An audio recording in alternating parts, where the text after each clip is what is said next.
Hi, in partnership with the ASU School of Sustainability, we're the SLFE Knowledge Base team.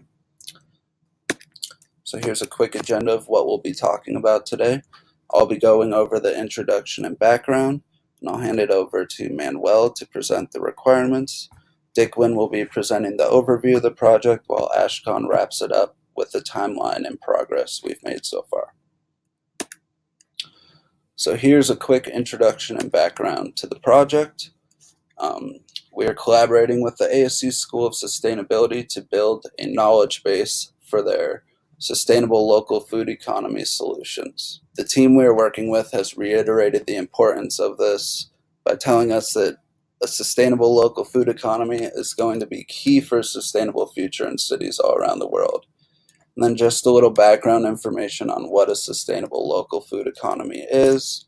They're basically economies that support people to live in a more integrated way with the environment. This helps drive people to have a more meaningful and satisfying life, and they handle everything from the growing and purchasing and trading of foods. This also includes distribution, storefronts, consumers, and many other business aspects. Some of these economies provide economic opportunities to everyone and even handle problems with inequality. So one of the things the School of Sustainability does is they work with stakeholders to transfer sustainable enterprises. What this means is they're working with stakeholders to explore and evaluate existing sustainable solutions, and then hopefully eventually implementing them in cities like Tempe or Lüneburg, Germany. So they often hold events where they go through this process and work with the stakeholders to explore existing solutions.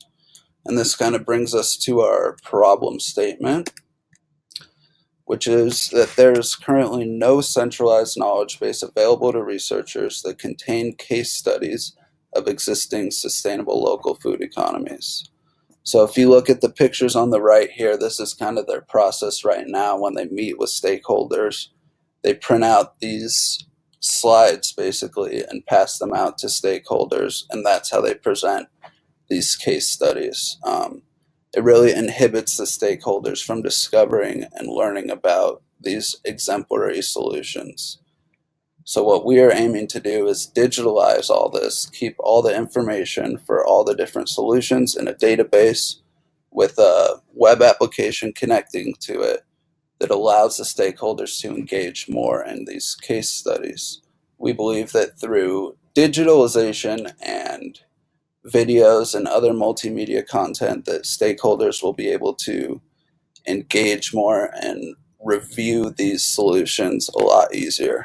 It will also give access to the public, the general public, this information. So that way anyone looking for information on sustainable local food economies will have a centralized knowledge base to find them. And yeah, that pretty much covers the introduction. I'll go ahead and hand it off to Manuel now. So for this project, we had two different categories for our requirements, which consisted of the front-end design and the back-end design. The front-end consisted of a user interface, and the back-end consisted of a database. So for our user interface, the main requirement was to have a rich and engaging interface that would allow the users to browse and explore existing solutions that are currently in the database. Along with this, we wanted to give researchers the ability to add new solutions or contribute to existing solutions. So an example user story for this project was, as a user, I want to search for existing solutions by geographical data, name or keyword, or by criteria.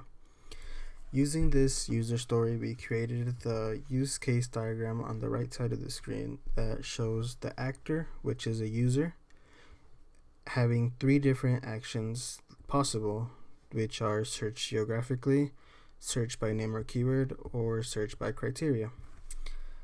After having searched by any of these three options, the user would then be given a list of solutions that match those options. And with those solutions, they would then be able to select the solution and further explore it. And by exploring it, they would be able to get the name of the solution, a description of the solution, and any other information available to them. On the database side, there were four main requirements, which were to be able to manage any existing data that the sponsor might have, as well as any future data that they would acquire. And we should also be able to create and manage any accounts necessary for the average user to explore the solutions, as well as for the researchers to go in and modify or add new solutions. Along with those two, we also needed to be able to update the solutions fields on the database in case we needed to add more data to them. And we also needed to be able to filter out some data and get specific information when we needed it. An example user story for the database side would be, as the knowledge base manager, I want to manage accounts and accounts permission. And we had a use case diagram with it that shows the knowledge base manager as an actor with four different actions, which would be to create an account, delete an account, modify an account, and grant permissions. And with these actions, the knowledge base manager would be able to differentiate between an average user and a researcher, where an average user would not have the same permissions as a researcher, because a researcher should be able to add new solutions or contribute to existing solutions, whereas an average user would only be able to browse the solutions and not change any data. So for our solution that we're using for the SFLE knowledge base here, our solution is broken up into two parts. First, the first part is the actual database background, so our ER diagram that's representing the database itself, and also a web interface. So I'll first start off with the actual ER diagram here, which is our MySQL database design. This database is developed using the open source MySQL database, and that touches on one of our requirements, which is to have a database that is open source and scalable. And the reason why we went to MySQL is because it's well known and it's also free and open source and stable. That's one of the requirements that our sponsors set out, because they wanted it to be open source so it will be stable, and it also will reduce the cost of maintaining the actual database system for future use. So the EI diagram on the left here, as you can see, represents how a single solution is going to be indexed and how entities relate to one another. So the enterprise table, if you can see on the close to the right here, branches out to other entity tables that control various features of the database system. Because one of the things that we want to really help out with the database system is to help users better discover its solutions. So let's look at the actual full-blown database system, which I did not include here. So let's open the MySQL database system here. So we have, this is our ER diagram here. It's pretty large. And as you can see in the center here, we have the enterprise table, which branches out to every other table here. So for example, we have the enterprise description here. So this description relates to the text that include into the text, the rich information, the images, the videos, where these information are stored. That is where it's related to the description, and also includes metadata where when the solutions last updated, who updated them, and what's the researcher's name. And also we had things like solution types and what organization that this solution belongs to. So basically all these different tables and all these different fields help better index the solution when a user is trying to look for a specific solution in the database system itself. So I'll move on to the next. This relates closely to the next part of our solution here. So we have, next part of the solution is actually the web interface prototype. which was developed using Azure RP. So a screenshot of that can be seen in the left here. And this prototype includes a baseline design of how solutions can be discovered. So it shows how a solution will be laid out to the end user to view. So to give you a better look at that, I'll run a demo of the actual website itself here. So it's loading here, and this website helps reach one of our requirements, which is to develop an interface which gives users multiple options to search for a solution. And also within the pages later, I'll be talking also touches on our requirement where we require our sponsor set out to one of the requirements of our project, which is to have the solution to have rich content and rich and engaging information so that the user can have a better feel of how the solution is being planned out and what information is required. So in the main page here, we have multiple ways of searching for the solution, which is searching keywords, solution types, selecting categories, having popular solutions, and also a map view. This information right now are just not actual information, as we have we're still working on pre-populating this with actual information.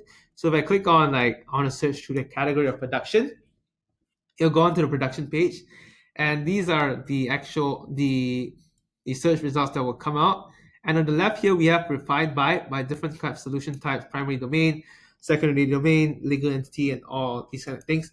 So these the tables where I talked about in the ER diagram here really comes to play, as those tables have varying information where when the user selects to one of these categories here, or one of these filters here, actually run a query and pull out the specific solution that relates to those filters there. So I'll dive into one of the actual solution pages here, where I can look at how the rich and engaging interface that we created on here. So the top half of the page here, we have the solution name here, different types of these are just like basic information that the user can see before actually diving into further information. And we have like a graph here where it shows like some of the domains that where this solution is part of. We have images, we have a video here. So these are rich and engaging information. And if the users interested in that, they can look into the detailed description, which we have laid out in a blog style kind of blog style kind of interface here, where we have several headings here with further information, and that gives more in-depth information about the solution itself. And we also have the evaluation here, which is some sort of review kind of system where we rate the solution based on various categories here. And all of these information, like this detailed description, evaluation, this videos, and this top half information helps the user better navigate the experience and give them and solve one of our requirements, which is to have a rich and engaging interface. And this is basically the two part of our solution here, which is the SQL database design and the web interface prototype, which form the core of our solution. And thank you. All right, so timeline and progress. So far in the first 8 weeks, it was mostly just documentation and prepping for figuring out what we needed to do and planning. Week 8, we finally split into 2 groups, database group and prototype group, to work on those respectively for about 4 weeks. Then week 13, we all got back together and talked about how we might want to integrate those together and some final edits we might want to make on that. Week 14, we're working on the final presentation. Over summer break, we're hoping to refine some of the details of database and interface. In the fall semester, for like 10 weeks, probably going to work on database and interface and try to host it on the server. And then for about 5 weeks, we'll refine it, make sure it's bug-free. Progress, so far we've got a complete ER diagram, sample data, and queries for our database to show how it works and have the basic structure. For the interface, we've got a baseline prototype with features like map search, category search, embedded blog-style content page. We plan to add some more features to that. And for our next steps in the summer and fall semester, we plan to refine it more, host it on the server, and have it complete with a user manual and source code.